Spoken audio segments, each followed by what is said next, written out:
हमर तोरे जोड़ी बनल रहत के जहान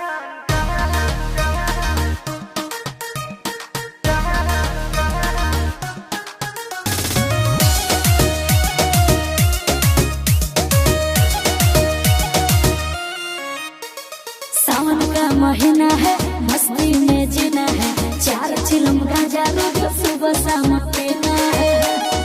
ए सोना, सावन का महीना है, मस्ती में जीना है, 4 चिलम गांजा रोज सुबह शाम पीना है।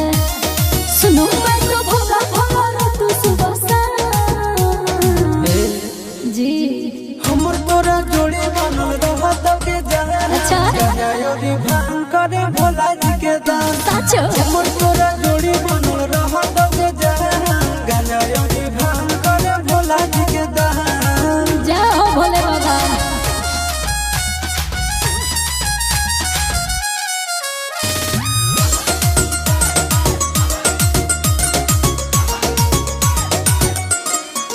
बाबू सोना रे सोनो ना रे जाऊंगी देवो घर सीट के रुआ कलर की दो ना रे। ए बाबू सुनना जन कहले सोला सुमारी गे मम्मी हो बाबा से हमरे प्यारी गे। पूरा करोगे भोला जी आना बालक धैर्य रखो। हमर तोरा जोड़ी बनल रहत के जहान। गाना योरी भांग करे भोला जी के दान।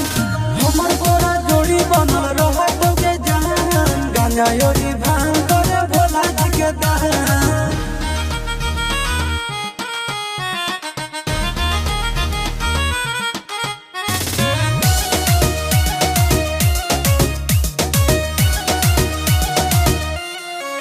ओ दीवाना रे देवघर जाना रे, चूड़ी शंखा बोला जिसमें लिखा बोला लेके आना रे।